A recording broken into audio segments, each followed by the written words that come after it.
Hi everyone, it's Kelly here. Welcome to my channel. If this is your first time, welcome back if you've been before. Lovely to have you either way. On this channel we talk books, and today we are wrapping up the month of March, and I had a pretty good reading month in March. I read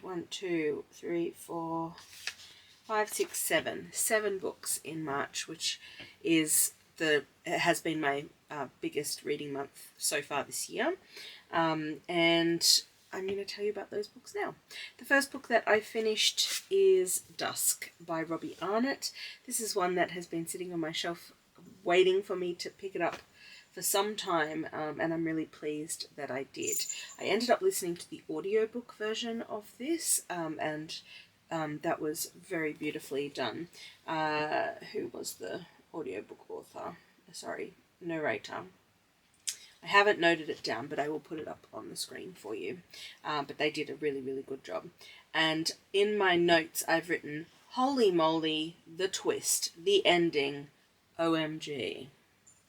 Yeah, I think this was a really surprising book in many ways. So in this book, we follow twins, a man and a woman, who we slowly discover more of their past, but they have come from a pretty complicated family background, and they are in survival mode, looking out for each other.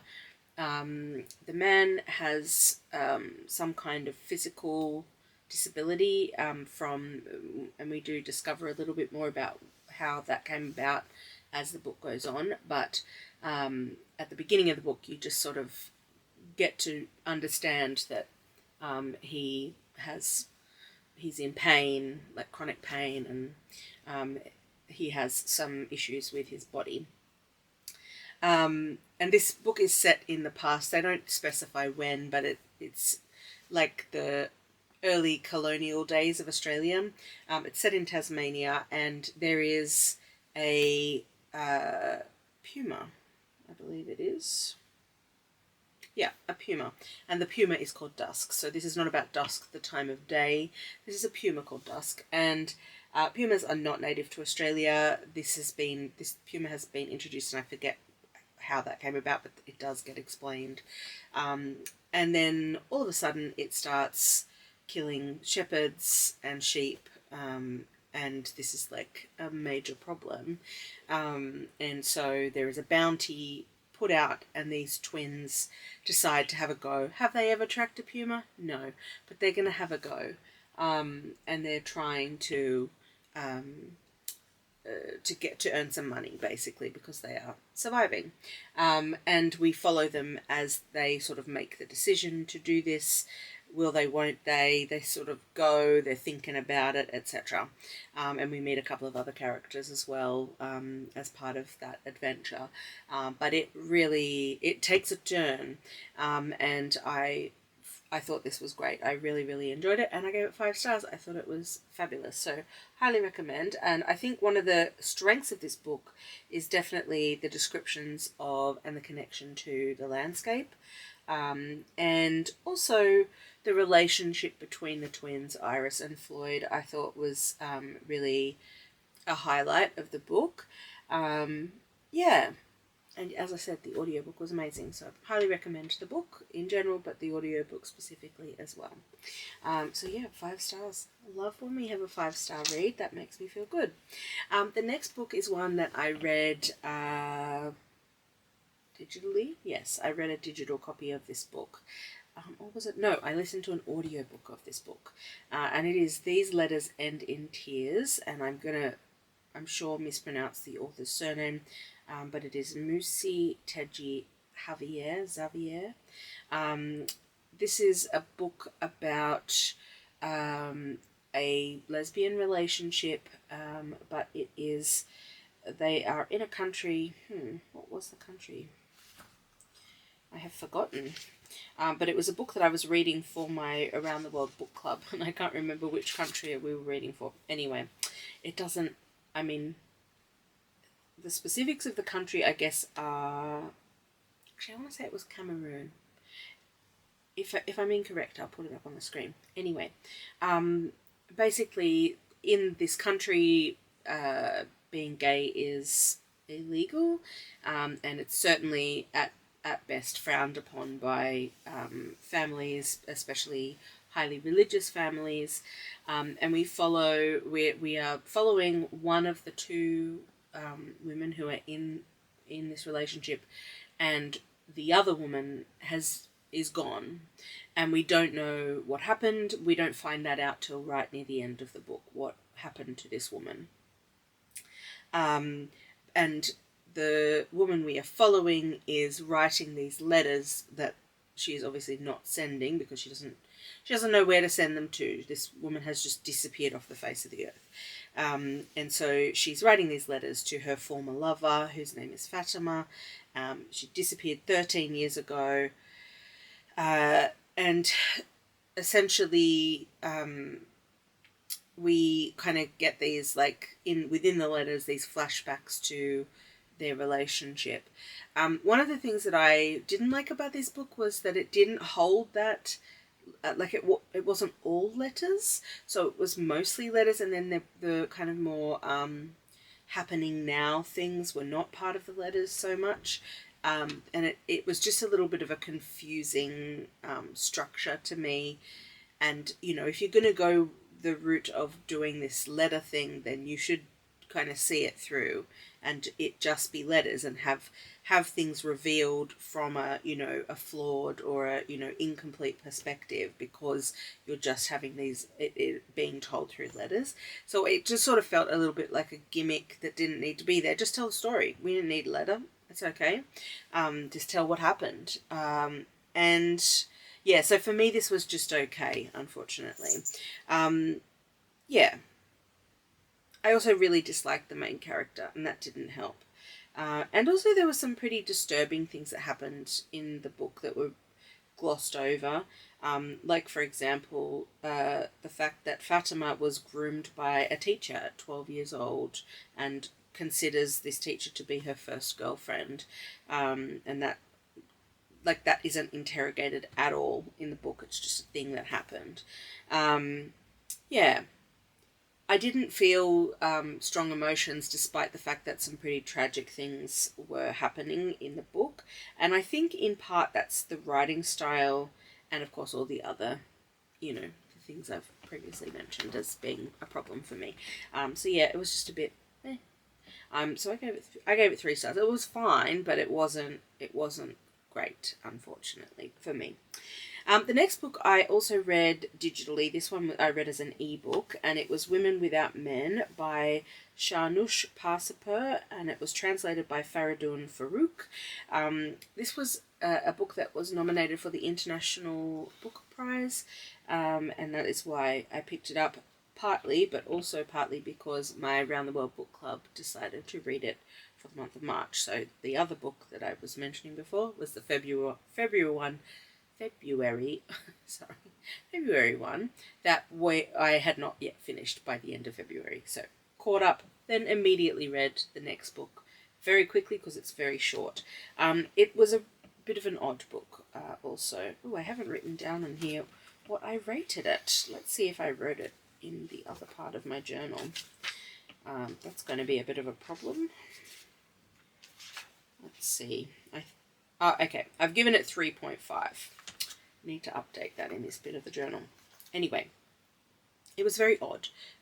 It's a sort of magical realism book. It had some elements of magical realism while also being told in, these stories that sort of initially the connections are a bit loose, and then the connections between the characters telling the stories becomes clearer as the book goes on. But it was a bit odd, but it was compelling. And we initially hear from several individual stories, and then they're all drawn together in the end. The elements of the magical realism were things like, and this is in the very first story, a woman who decides that she wants to grow roots into the ground and remain, because her family are moving from the house and she wants to stay there, so she does that. like she grows roots and she kind of becomes a tree. So yeah, it was a bit odd.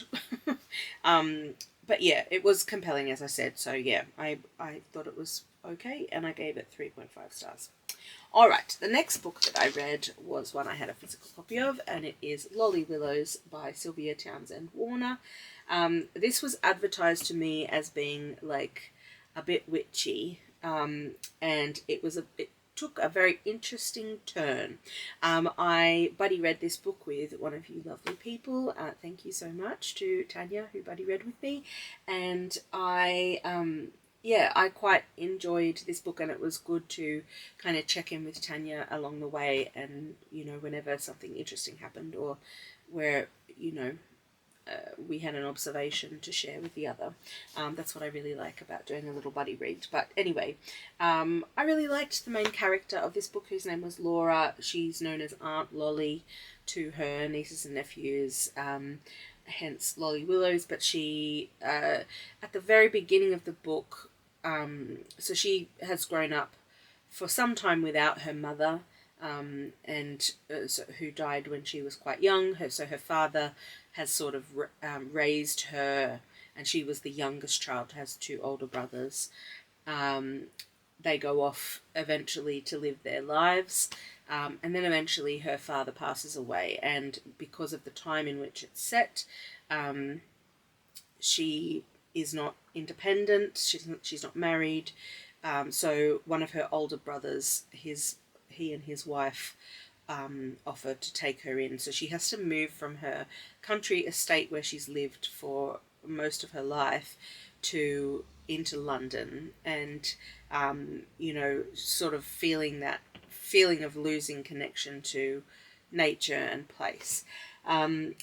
So then she becomes, for many years, lives with her brother's family, never marries. And then all of a sudden one day, the kids, so she helps out with the young children, etc. Once they've all moved on with their lives, she just declares to everybody, I've looked at a map and I've decided I'm moving to this town. And she just sort of never visits the town to make that plan. She just makes the plan. She makes some inquiries, gets somewhere to live, moves, and it's a sort of little village that she moves to, and then we sort of get to see her establishing herself in the village, and some like interesting odd things start to happen, which is the witchy part of things, because the first half of the book is not super witchy at all. But yeah, as I said, I really liked the main character, Flora. I identified with some aspects of her dissatisfaction with her circumstances. It's particularly earlier on in my life. But yeah, this book does take an interesting turn, and the particular brand of witchcraft that we end up talking about was very unexpected. So, very interesting. I do recommend it. I gave it 4 stars. I thought it was a good read. So let me know if you've read this one, or if you decide you'd like to read it. I'd love to hear all about that. Okay, moving on now to a memoir that I read called Memorial Days by Geraldine Brooks. This is a book that was longlisted for the Stella Prize, which is, it also was one that I had on my shelf and had been intending to read, but I picked it up this month because I'm starting to read through the books of the Stella Prize. I initially started this one on audiobook, and it's read by the author, and I just didn't get along with the audiobook at all, so I switched over and read this with my eyeballs out of the book. It was a very poignant memoir, very honest, and it is very much focused on grief, because what happens for Geraldine Brooks is her husband dies all of a sudden, unexpectedly, and they are not in the same location when that happens. He's off on a book tour, because her husband was also an author, and he'd just completed a book and was beginning to tour around to spook his book, and he just died, just on the street. And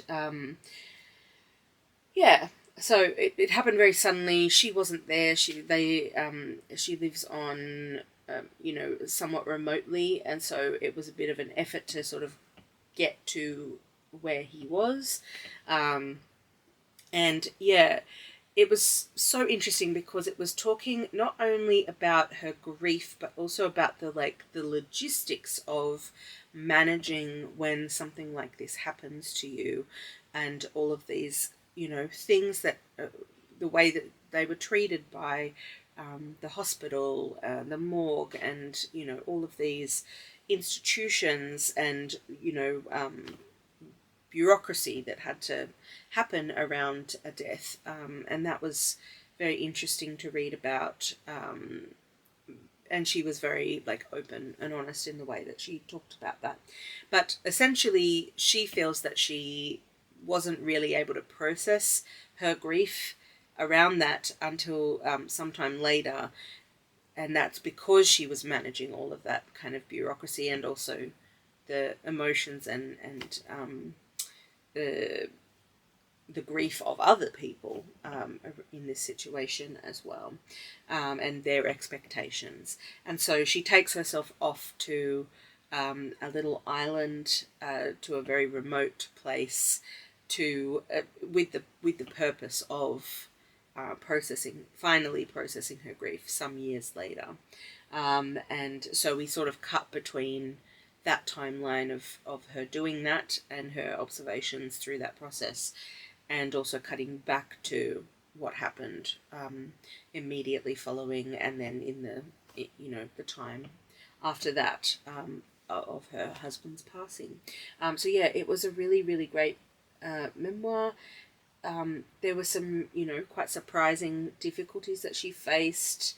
There was also situations where there was a lack of dignity for the family, but also for the body she felt of her husband, but mainly, dignity of the grieving people. But yeah, this was a really reflective memoir. It was very real. I gave it 4.5 stars. I thought it was excellent. Okay, then, a book that I have been reading since the beginning of the year and put on the back burner, I finally made the effort and finished, and that was Creation Lake by Rachel Kushner. This is another one I started on audiobook and just was not getting along with the audiobook, and I wondered if it was the audiobook or if it was the book itself or a combination thereof. I really just didn't like the delivery, the tone of the audiobook narrator. It just didn't work for me at all. Anyway, it also turned out, as it turns out, it was also the book. So there were, we are following a woman who is a sort of a private investigator, I guess, and she has been tasked with infiltrating this group that are sometimes described as eco-terrorists, but they're basically living in a kind of commune situation in the French countryside, and she gets given this task to infiltrate the group, and then the subsequent tasks come later as well. And she was not a particularly likable character, I have to say, and that certainly didn't help me to enjoy this book. There have been books where there have been unlikable characters that I have still really liked the book. An example that jumps to mind is Morris by E.M. Forster. I really disliked the main character in that book, but I really loved the book and gave it 5 stars. So it's not that I just generally... I mean, I don't like unlikable characters, but if it's well written, it can still work for me, is what I'm trying to say. So what I'm trying to say here is I didn't feel this book was that well written because the unlikable character was not... the writing wasn't enough to redeem the book for me, unfortunately. And one of the reasons that I thought it was not well written was a lot of, especially the initial part of the book, is written in the form of email. So this is a similar problem to that gimmick of the letters in the book I was talking about earlier. it's a gimmick of email, and the emails serve as a vehicle for her to just talk about the things she wants to talk about under the guise of, oh, it's an email coming from this guy, you know, who is connected with the group that she's infiltrating. And, you know, she hacks into the email account and is able to read all of these emails from this guy that this guy is sending to the group. And he's sort of a philosopher of sorts, with some ideas about, you know, going into the caves and, you know, living in natural ways, and, you know, the sort of modern humans, and other kind of branches of the family tree of humanity. Yeah, so obviously, like, so these emails are deep dives on those topics, but it really is jarring with the story of the book. And, like, it does sort of come together by the end, but not enough to justify, like, I mean, you could still have excerpts of the emails if you really want, but it wasn't necessary to the story at all. And it almost comes across as a bit red herring-y to some degree, because it's not really what the book is about. But I think the author was kind of writing two different books at the same time. So, and it didn't work for me, unfortunately. Yeah. Horribly unlikable main character. Writing not great. This ended up just being a 3-star read for me. I was a little bit compelled by the end because I wanted to know how everything would resolve. But yeah, it was a slog. I got through it, but it was a bit of a slog. All right, and the last book that I read for the month of March was a poetry collection, again from the Stella Prize longlist, and this is KONTRA by Eunice and Andrada. I learnt about a concept or a topic that I didn't know very much about through this collection, which is about the contrabida, which in Filipino like dramas is sort of like a female villain character. And I didn't know anything about that prior to engaging with this book. But she sort of begins with that concept of the contrabida, and they're sort of, my understanding of it is that they're sort of this, like, over-the-top evil character, essentially, who's undermining the nice people in the drama TV shows. And she looks at that sort of trope, I guess, and is kind of playing around with it and with where it comes from and what it would mean to be that woman, you know, and where she comes from, this concept comes from, and what standing in contrast to that means as well. So in that sense, this was very interesting. However, I didn't, unfortunately, gel with the grammatical style of the poetry. Poetry is very personal and very, like, subjective in terms of what you like and don't like. And for me, it wasn't so much the content of these poems that I didn't like, because that was interesting, but it was a lot of like short sentences and sentence fragments as poetry, and that style isn't my favorite kind of poetry. So unfortunately, that style was what didn't quite work for me.